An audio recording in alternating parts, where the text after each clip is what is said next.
Assalamualaikum warahmatullahi wabarakatuh. Halo Sobat Tani, kembali lagi bersama saya Dandi Badrul Zaman.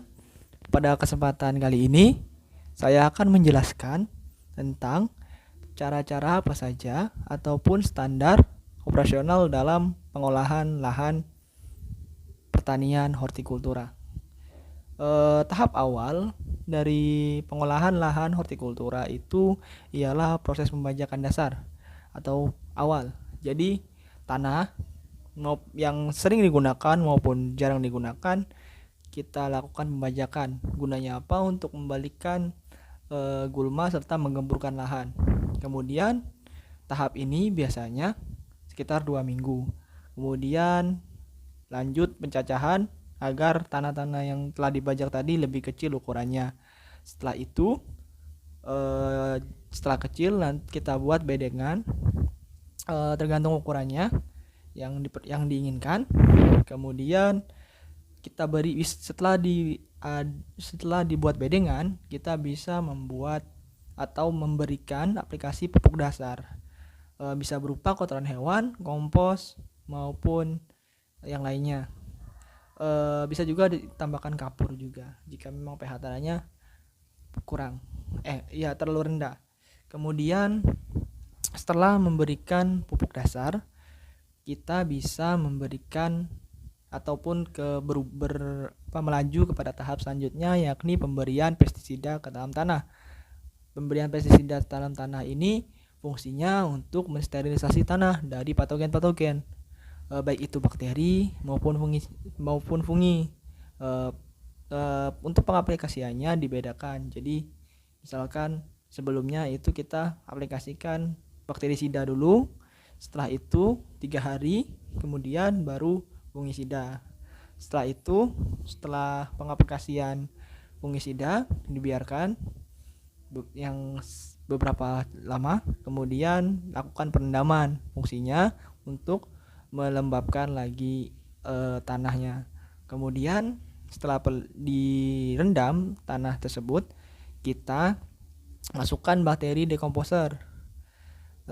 Bakteri dekomposernya itu bisa diaplikasikan pada sore hari dan dalam keadaan basah. Kemudian bakterinya itu harus bakteri yang sudah aktif.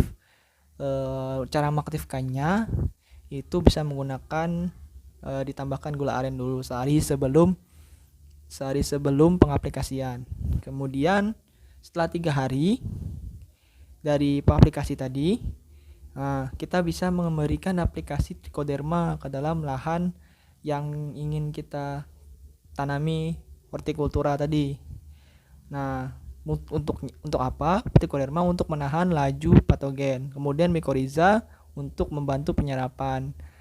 Kemudian setelah itu direndam kembali untuk rekomposisi lanjutan. Kemudian lanjut tahap pemulsaan. Kita berikan mulsa, terus ditutup juga agar rapi, agar tahan lama, terus direndam lagi.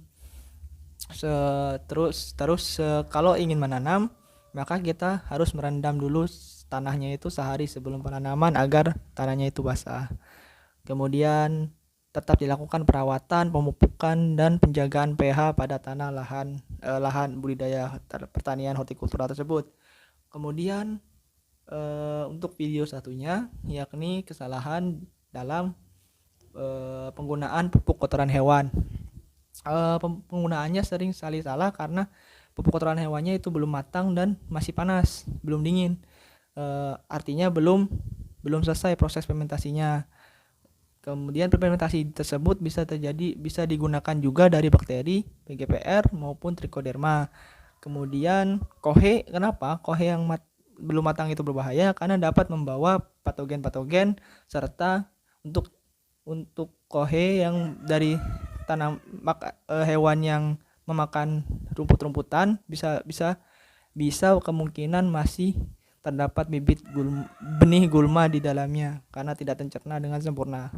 Itu saja dari saya. Di lain kesempatan kita bertemu lagi. Terima kasih.